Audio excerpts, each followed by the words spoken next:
RSI ये Nifty के 5 minute की टाइम फ्रेम पे RSI इंडिकेटर मैंने प्लॉट किया हुआ है। RSI इंडिकेटर का रूल ये होता है कि अगर प्राइस 70 की लेवल के ऊपर जाता है तो उसे ओवरबॉट कहते हैं, जिसका मतलब है कि 70 के लाइन के ऊपर प्राइस है तो सेल सिग्नल जनरेट करता है क्योंकि स्टॉक ओवरबॉट हो चुका है।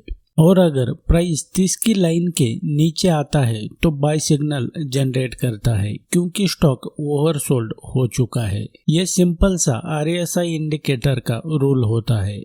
ये 70 की लाइन है और ये 30 की लाइन है। यहाँ पर देखेंगे तो RSI की लाइन 70 की लेवल को टच कर चुकी है। इसका मतलब है कि आपको अभी स्टॉक सेल करना है क्योंकि RSI इंडिकेटर के रूल के हिसाब से स्टॉक ओवरबॉट हो चुका है। लेकिन असल में देखेंगे तो स्टॉक नीचे गया है क्या? नहीं, बल्कि स्टॉक अपसाइड ट्रेंडिंग में रहा है और RSI नियर अबाउट 2 घंटे सेल सिग्नल जनरेट करता रहा है। तो RSI इंडिकेटर बेस्ट इंडिकेटर है क्या? बिल्कुल भी नहीं। क्या आप इसके भरोसे ट्रेडिंग कर सकते हैं क्या? बिल्कुल भी नहीं।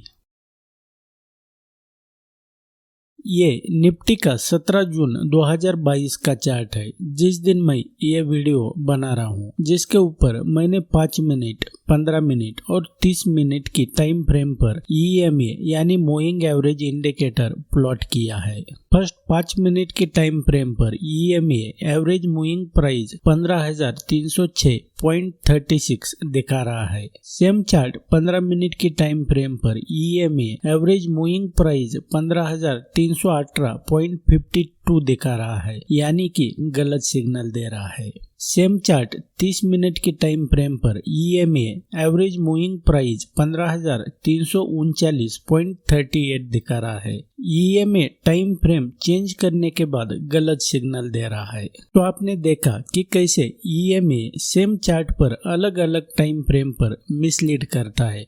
तो EMA बेस्ट या एक्यूरेट इंडिकेटर है क्या? बिल्कुल भी नहीं।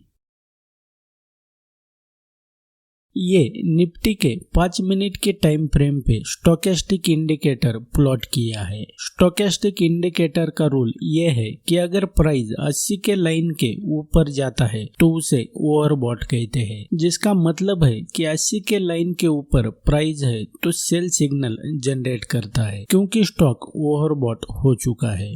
और अगर प्राइस 20 की लाइन के नीचे आता है तो बाय सिग्नल जनरेट करता है क्योंकि स्टॉक ओवरसोल्ड हो चुका है। ये सिंपल सा स्टोकेस्टिक इंडिकेटर का रूल है। ये 80 की लाइन है और ये 20 की लाइन है।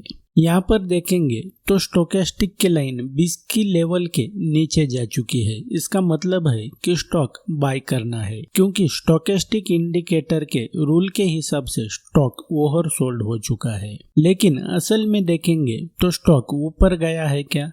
नहीं, बल्कि स्टॉक डाउन साइड ट्रेंडिंग में रहा है और स्टोकेस्टिक नियर अबाउट 1-1.5 घंटा गलत बाय सिग्नल जनरेट करता रहा है। तो स्टोकेस्टिक इंडिकेटर बेस्ट इंडिकेटर है क्या? क्या आप इसके भरोसे ट्रेडिंग कर सकते हैं क्या? बिल्कुल भी नहीं। बॉलिंगर बैंड में 3 लाइन होती है, अपर लाइन, मिडल लाइन और लोअर लाइन। जब प्राइस बॉलिंगर बैंड के अपर लाइन को टच करती है तो उसे बॉलिंगर बैंड के रूल के हिसाब से सेल करना होता है। लेकिन यहाँ पर देखेंगे तो प्राइस 4-5 घंटे अपर लाइन से सेल सिग्नल देता रहा, फिर भी स्टॉक नीचे नहीं गया बल्कि तेजी के साथ अप ट्रेंड में रहा। तो ऐसे में बॉलिंगर बैंड के भरोसे हम ट्रेड नहीं कर सकते क्योंकि ये भी आपको मिसलीड करता है। तो दोस्तों फाइनली मैं इस्तेमाल करता हूँ पिवट पॉइंट, CPR और उसके साथ प्राइस एक्शन का, जो मुझे क्राउड साइकोलॉजी समझने में हेल्प करते हैं, जहाँ पे मुझे ये पता चलता है कि जो रिटेल इन्वेस्टर या तो ट्रेडर है उनके स्टॉप लॉस कहाँ पे है और जो बिग मनी है यानी कि जो बिग प्लेयर होते हैं वो कहाँ पे एंट्री कर रहे हैं और कहाँ पे एग्जिट कर रहे हैं। आपके जानकारी के लिए बता दूं कि जो बड़े प्लेयर होते हैं जो मार्केट को अप या डाउन ले जाते हैं वो इस पिवट पॉइंट और CPR का इस्तेमाल करते हैं। तो मेरी आपसे रिक्वेस्ट है, अगर आप स्टॉक मार्केट में पैसा लूज कर रहे हैं तो इसको इस्तेमाल करना शुरू कर दे। इसके बारे में मैं आपको डीप में बताता हूँ। सो आपसे रिक्वेस्ट है, वीडियो को एंड तक जरूर देखना। पिवट पॉइंट का स्ट्रक्चर देखेंगे तो इसमें सेंटर में एक लाइन होती है जिसे सेंटर पिवट पॉइंट कहा जाता है। इसके ऊपर रेजिस्टेंस की R1 यानी रेजिस्टेंस 1, R2 यानी रेजिस्टेंस 2 और R3 यानी रेजिस्टेंस 3 की लाइन होती है। सेंटर पिवट पॉइंट के नीचे सपोर्ट 1, सपोर्ट 2 और सपोर्ट 3 की लाइन्स होती है। इन सबको मिलाकर बनता है पिवट पॉइंट। अब देखते हैं कि CPR इंडिकेटर कैसा होता है। CPR में पिवट पॉइंट के कंपेयर में सेंटर में पिवट पॉइंट के अलावा और 2 लाइन होती है। ऊपर वाली लाइन को टॉप CPR कहा जाता है और नीचे वाली लाइन को बॉटम CPR। इन तीनों लाइन को मिलाकर बनता है CPR यानी कि सेंट्रल पिवट रेंज। CPR के ऊपर और नीचे सेम सपोर्ट और रेजिस्टेंस की लाइंस होती है जो नॉर्मल पिवट पॉइंट में होती है। आपके जानकारी के लिए बता दें कि भले ही इसके नाम सपोर्ट और रेजिस्टेंस क्यों ना हो, लेकिन support become resistance and resistance become support. ये निफ्टी का चार्ट है जिसके ऊपर CPR प्लॉट किया है और उसे 3 अलग अलग टाइम फ्रेम पर लगाया है, जिसमें एक नंबर पर 5 minute, second 15 minute, third 30 minute. ये लाइन प्रीवियस डे हाई की लाइन है। तीनों टाइम फ्रेम पर प्राइस ने प्रीवियस डे हाई के लेवल से रेजिस्टेंस फेस किया, जिसके बाद बड़ा रिवर्सल आया। इससे ये पता चलता है कि प्राइस CPR और पिवट के लेवल्स की रिस्पेक्ट करता है। इसके अलावा अलग अलग टाइम फ्रेम पर भी CPR स्टैग्नेंट रहता है, आपको मिसलीड नहीं करता।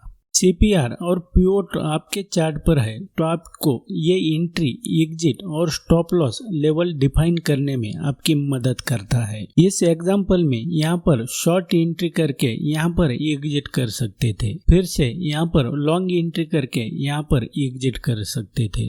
इसके अलावा CPR और पिवट की हेल्प से ये पता कर सकते हैं कि बड़े प्लेयर्स जो मार्केट को अप या डाउन ले जाते हैं वो कहाँ पर एंट्री और एग्जिट कर रहे हैं। रिटेल ट्रेडर कहाँ पर ट्रैप हो चुके हैं, उनके स्टॉप लॉस कहाँ पर है। इसके लिए आपको प्राइस एक्शन सीखनी होगी, क्योंकि मार्केट में सब कुछ प्राइस की वजह से होता है और पिवट पॉइंट और CPR प्राइस बेस इंडिकेटर है। इस एग्जाम्पल में देखेंगे तो ये लेटेस्ट 16 जून 2022 का चार्ट है। बहुत से लोगों ने ये ट्रेंडिंग डे मिस किया होगा, क्योंकि उनको पता नहीं है कि कब स्टॉक ट्रेंड में रहने वाला है और कब साइडवेज रहने वाला है। आप CPR की मदद से ये सब कुछ एक दिन पहले पता कर सकते हैं। इस दिन मैंने CPR सपोर्ट ब्रेक होने के बाद पुट ऑप्शन बाय करके यहाँ पर एग्जिट किया था। ट्रेड थोड़ा जल्दी एग्जिट करने के पीछे का कारण थर्सडे था और उस दिन वीकली एक्सपायरी होती है। स्क्रीन पर देख पा रहे हैं कि एक नैरो CPR है और एक वाइड CPR है। जब नैरो CPR होता है तो हर बार नहीं, लेकिन most of time stock trending में रहता है, और जब भी CPR वाइड रहता है तो स्टॉक हर बार नहीं, लेकिन मोस्ट ऑफ टाइम साइडवेज रहता है, यानी एक रेंज में ट्रेड करना होता है।